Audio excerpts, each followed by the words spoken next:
everybody, and welcome to another edition of Landscape Marketing Secrets. Today, we are going to be talking about something really important, which is how to empower your staff. And I brought on our good friend. This is a friend that both Matt and I share, but we share him well. And that's Mr. Jay Villamoret from Oklahoma Ponds. Hi, Jay. Hello, Laura. Look, your shirt even says Oklahoma Ponds, so I know I can't get the name wrong. Yeah. So Jay and I, we've been friends for a couple of years because I wouldn't leave you alone, as you pointed out, in Florida. See, I'm like, we're going to be friends whether you want to be or not. But it's great because everybody needs people to talk to business about and have someone to complain to. And I think Matt and you provide that for each other. Right. Definitely. So I was complaining. I think it was me who was complaining to you last week because our business coach said, we're not doing a good job of empowering our staff, which is true because it's way easier for Matt to just do it. And instead of teaching, I'll just do it. Instead of going out in an estimate, I'll just do it. And we were talking to you about it, and you said you have made a huge effort and you're succeeding in empowering your staff. So I wanted to know how. And then I said, other people probably want to know how too. Yeah. So definitely. when did this mindset change for you that you realized you had to empower your workers? Probably almost 2 years ago. Wow. Yeah, it's just, like as the business owner and then also being the most knowledgeable about what you're trying to do, it's really easy just to jump in and say, I'll do it. I'll just do it. We'll make the problem go away. But when you kind of grow to a certain size, you can't do that, even if you wanted to. And that's kind of what started with me. And it kind of just started clicking that way. Okay. And what was the transition like? Actually a lot smoother than I would have thought doing it. So when I first made that first step doing it, it was out of necessity because, the service calls were lining up and we're probably like in the middle of a big project and we probably had pond cleanouts, scheduled. And then we had like these fix-it stuff coming in. Yeah. So like the first step was just, okay, I can take care of one or two of these things, but I'm going to need, another guy. So which one's the most experienced with like a plumbing repair? And then I just send them out there, like maybe it was at first to kind of pacify that customer for a little bit. Like, let's just get somebody on site to kind of calm everything down to buy us. Yeah. To buy us some more time. And like, lo and behold, he went out there and did a fairly complex project all on his own. And my phone didn't ring once. And like, I was like, wow, like that went really good. And then I followed up with him and said, man, so how'd that go? Oh, well, I had to, do this and this. I just thought it'd be easier just to cut the plumbing all the way back and rebuild it from there. And I was like, that's exactly what I would have done. I was like, that's awesome. So it was like this weird kind of like just the clouds kind of parting away. And I was like, oh my gosh, like now I know I can send this guy out to do that stuff. And then you just start experimenting with, other guys, just giving them more and more responsibility. And I mean, it's been great. We have the problem of phone calls. And I think that's what started our conversation with our coach last week. Matt showed me his phone once. I think he got like 19 calls from our employees in one day. Yeah. And he's like also trying to be in the field because our construction guy is in Korea for a month. So Matt's like literally, and so I finally said to him on Wednesday, I'm like, Matt has to work too. Like he's trying to do Josh's job.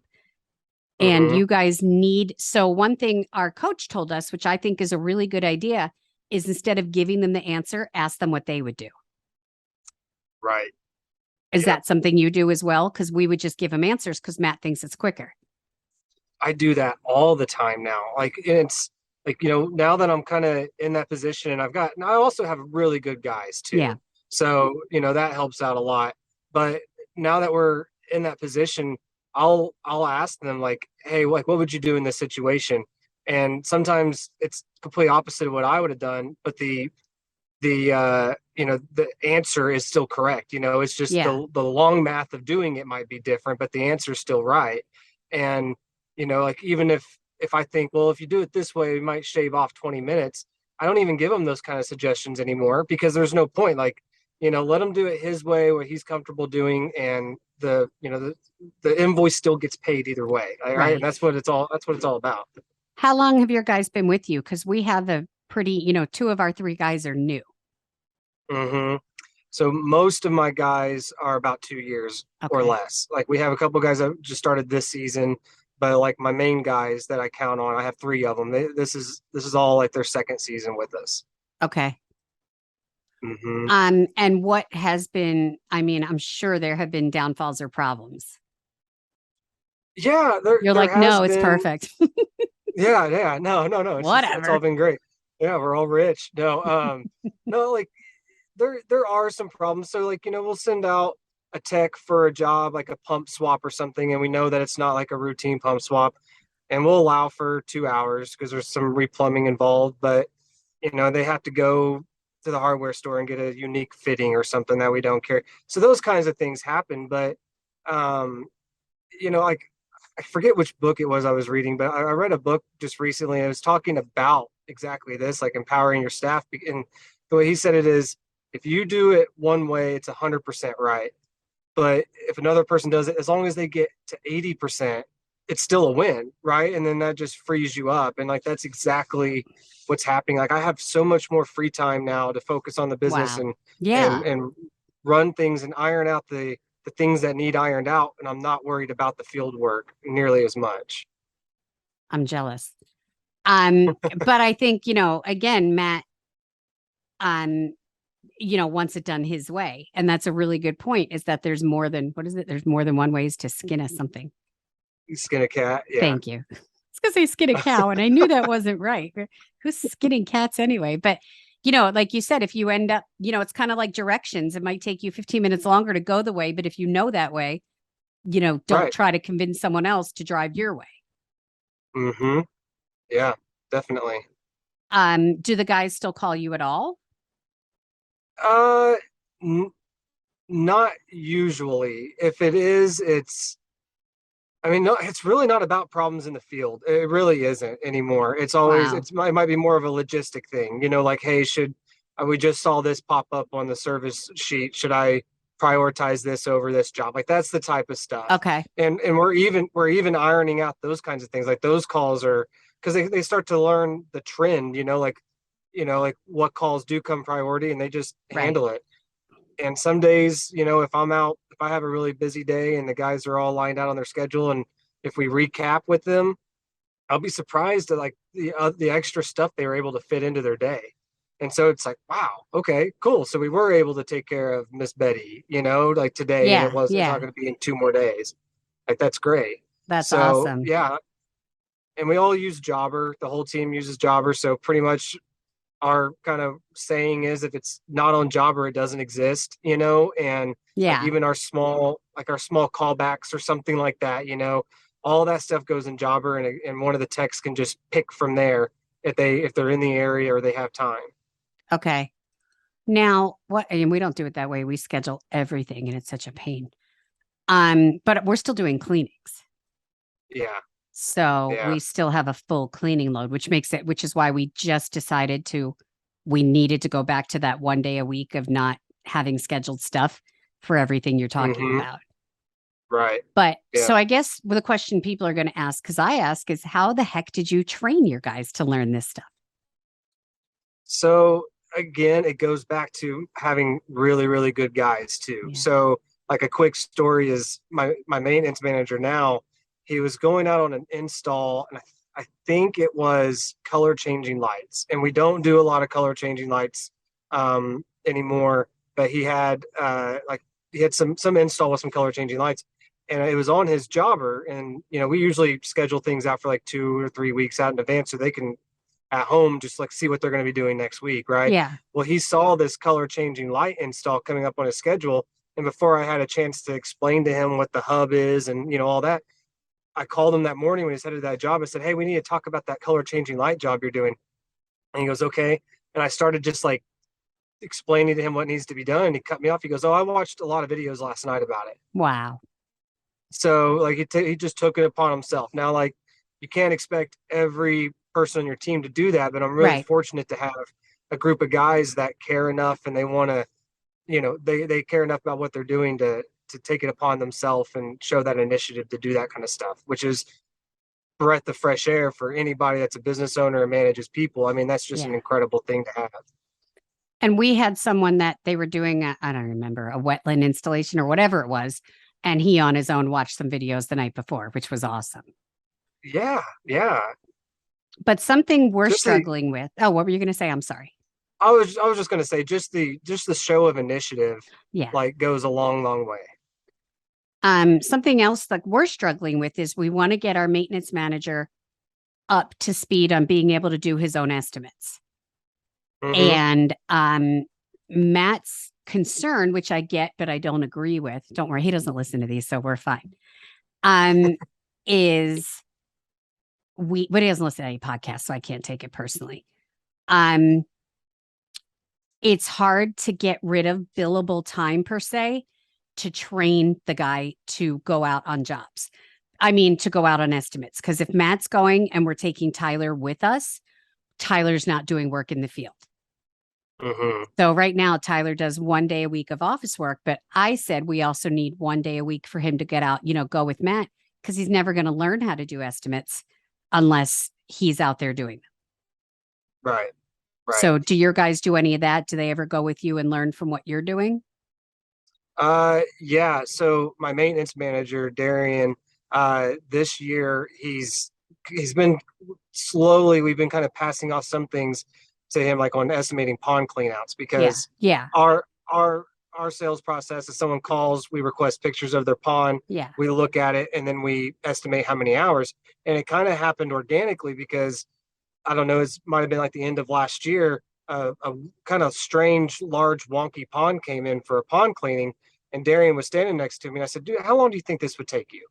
And he looks at it and he says, "Well, that'd probably be me and Colby probably all day to clean that out." Well, now we know our answer, right? It's two guys, Okay. full labor, and then we started passing him off some more stuff, and he just starts kind of quoting it. Sometimes I'll be surprised to see a pond that he sold for, $1,000 clean out. And I'm like, wow. He's like, well, I just figured it would take that long. So, sometimes we overbid, but we Yeah. still get the job. Sometimes we underbid and get Yeah. the job. But, but when he's the one going out there and he only allowed himself 5 hours, and, he's going to remember next year or next time, like Right. what to be looking for in those pictures. So, it's going to cost you something as the employer to iron that stuff out. But the Yeah. long term, and I mean, the investment will just pay off for years. All right. So here's the question I'm sure lots of people are thinking, and I am. What happens if you lose these guys? Do you start all over? You know, I guess, but now that I'm in the mindset of like this is how it's going to be, I'll be looking for that and I'm already doing that for the new guys that we're hiring. Like, what's their potential? You know what I mean? Like, are they going to fit what we're doing here? Are they going to have that initiative? So, of course, I'm scared. I don't want to lose my guys. They mean a lot to me, um, but if it happened, we would be looking for that same thing. And I don't really think it would change how I act as the owner in my day-to-day stuff, because now I've Okay. kind of fallen into my own niche now. Like, my own responsibilities are this. Like, I don't have the time to go out and swap pumps right now, even if I wanted to. Right. Okay. So even if, well, and I guess then, it's kind of, what do they say for medical school? Wait, watch it, do it, teach it. Yeah. Yeah. And so you watch Yep. someone do it once, then you do it yourself, then you're ready to teach. So I guess, so we had last year, we had this great, great, great girl who we've known forever. And she was going to school to be an airline mechanic, a airplane mechanic, a helicopter. And so Hmm. she could work till 3 every day. And she was our best worker ever. So we would last year, even though she started the new job, she became a mechanic. She wasn't working on Fridays, I think. So we brought her in to train our guys. Hmm. So it's the Yep. same sort of thing. But I mean, I'll admit, we've had people, you remember last year, like we trained a guy for 2.5 years and then he left because he wanted to see, nothing bad. He just got Right. offered a lot more money with, union and all that stuff. And he wanted to see what else was out there. Hmm. Yeah. So we do, like, I have a lot of training videos that I have made, like Okay. going back to the basic stuff as far as what kind of PVC fittings do we use and which kind do we not use, and Okay. like Yeah. why. So like I can pretty quickly take an inexperienced like 18-year-old that just like this is his first job, no work history, and I Yeah. can teach him the basics within about a week. Okay. Wow.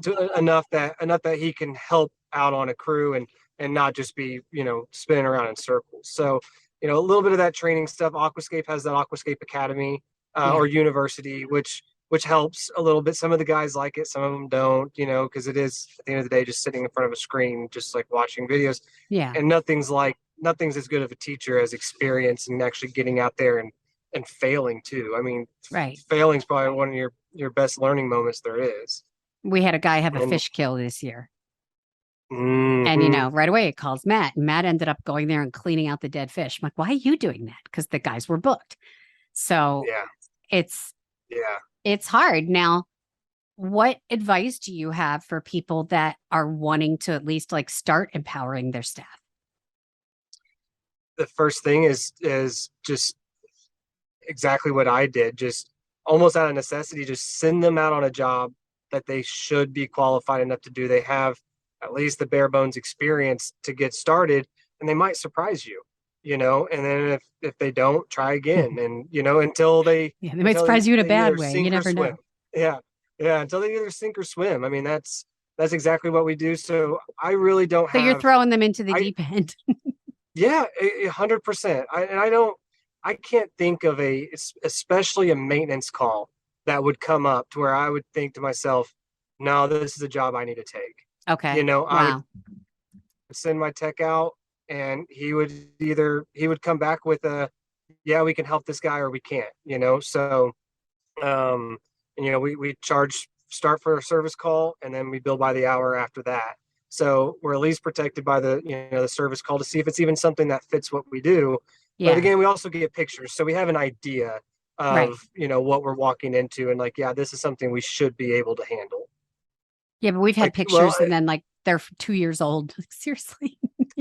I know, yeah, you have to get updated like recent pictures, take them Yeah. right now. Yeah. But like just yesterday, Darian went on a service call for a leaking pond, and he got there, and it looked like it was a normal pond, but the plumbing went into the wall of the home, and then it ran like inside the wall, like so it didn't just like punch all the way through. It ran all the way through it into like this weird pressurized system. I mean, like everything about it was weird, and I was just like, okay, like you need to kind of draw the line right now with the client and just tell them this is where this is as far as we can help you other than rebuilding the pond. And that's exactly what happened, because some jobs are worth stepping over. Right. Right. No, I agree. Um, Shoot, I had one more question for you and it went right out of my head. Oh, I remember. It wasn't a question. I was telling you something. So something in the pond, and I think it was Dan put, but I can't remember who said it, and I loved it. He said, just don't answer the phone when your employees call until they call the Yeah. third time. Mm-hmm. He's Yep. like, once they call 3 times, it must be bad. But Yeah. Matt's also in the habit of the minute they call, he picks it up. I'm like, let them figure it out. Right. Right. Yeah. I do that not intentionally, but Yeah. I'm on the phone a lot, or I'm Yeah. doing some other thing in a consultation. And Yeah. if my phone rings, it's sometimes 15, 20, 30 minutes later before I can even call them back. And then it's usually, like I said, it's usually a logistical question or something like that. But at that point, they've already figured it out. Wow. So yeah, I mean, that is really good advice. Um, Another thing that I've done too, and we talk about this a lot with the guys, is all my guys, including Sandy in the store, they're all empowered to make $100 decision without calling me. So if something happens or they need to comp something for a client, Yeah. like it's $100 decision. Like, I like don't that. involve me with it. Like, take care of it. And sometimes they exercise that empowerment, but most of the time they don't. I mean, it's really nice to not have to be the one making those small, like $40 decisions all the I time, love right? that. Like, I trust you. I trust you. Just you have up to $100 a day to make a I don't decision. trust you more You than know, that, but yeah. Well, I guess if it's going to cost more than $100 to comp something, or discount a service call because something didn't really go right or something, just make those decisions and just smooth things out. That happens more inside the retail store with Mm, stuff, because yeah. some of our product is non-refundable. But if it's an obvious mistake, it goes towards customer service. We just take care of it. And Okay. I don't need that phone call, It's So worth $100 to not get the phone call. yeah, yeah. And it's towards And customer service too. right. Yeah. Yeah. No, I agree because then the customer doesn't have to wait. They're getting the answer right away and they're getting taken care of right away. Mm-hmm. Right. The other issue we have, which is kind of funny, is that some people request certain people. Yes. Like they'll be like, I want Eric to clean my pond again. We're like, we'll try, but we hadn't planned to put Eric on that one because it was an easy clean. And we use Eric for our complicated cleans because he's been there 9 years. Mm-hmm. So that is, so then what we say is that all of our employees are trained the same way Right. and they're all Right. good. Yeah. And, I'm sure Matt could attest to this. Those calls where they call and specifically want you to come look at their algae problem or Yeah. what, like, oh, I want Jay to come out. Those calls don't really happen very much anymore because Right. my guys have been, and I haven't been out in the field like hardly at all. So I'm not personally requested anymore. But man, whenever they did, I'm like, it's just an algae Right. or it's just a pump swap. Like any of my guys can handle that. And we don't even tell Matt about a lot of them just because it's so much that. Mm-hmm. So something we're also doing, what goes to empowering, is we're like, our guys will be somewhere and they're like, wow, they need a new pump. And then they'll tell us and they'll move on. We're like, no, no, no, no. Like you have to own your client and own your problem. So if something Right. happens with the client, you need to follow through and finish it. You can't just dump it on our Sandy and say, Mm-hmm. okay, they need a price and well, who's going to give them that price? Who's going to do this? So and then they just kind of forge ahead. So we're working on the last 10%. Right. And the Right. customer service angle of you start kind of, you touch it. What is it? You break it, you buy it. Right. Right. So same idea, which do you do that as well? Does each employee have to kind of like own the customer's issues? Yeah, if it's the client that they were just out there, Yeah. or like they're the ones that, like, if it's a maintenance route, if it's a maintenance route client, then Yeah. yeah, it's usually the same tech that goes out there. He's the most familiar with it. He's got the rapport with the customer, so, and they like seeing that same familiar face. So yeah, like if it's your client, you usually handle most of that stuff. And that's why it's been too hard for us because we're book solid 5 days a week, 3 guys. And so that's why we just started. I think this week we're starting to leave Wednesdays open. Yeah. Because we were going to do Fridays, but we find Wednesday, like the guys are more motivated still by then. Yeah. Right. Friday afternoon, everyone's done. Like they don't, and I get it. So we don't want to send them on like a complicated whatever at 3:00 on a Friday. They're going to be like, oh, whereas a Wednesdays kind of doesn't matter as much. Yeah. Do you leave any time open for your employees to do these things?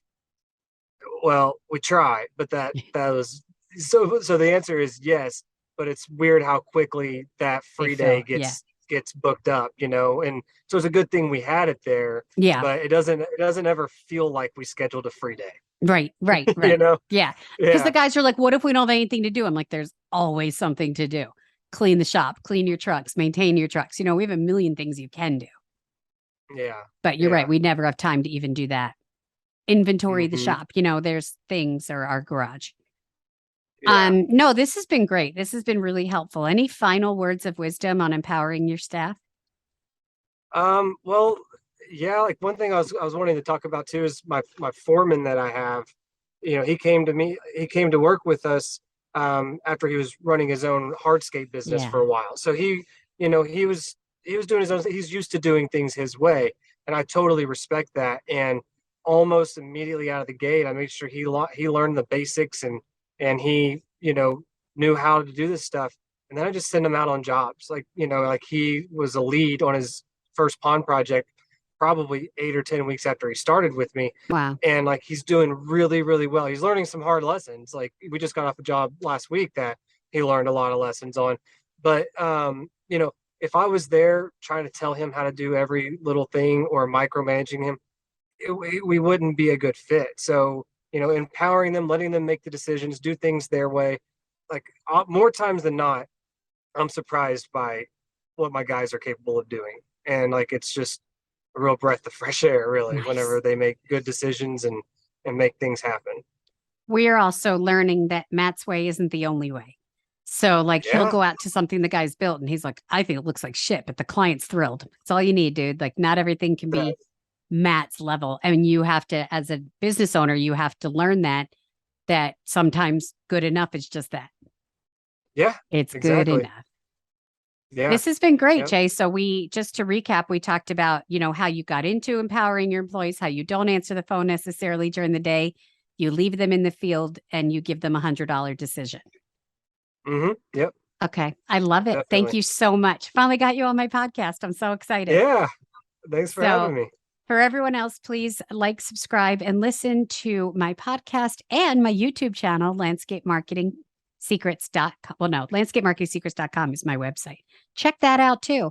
Or text me 215-805-8257. Thanks, everyone. Bye-bye.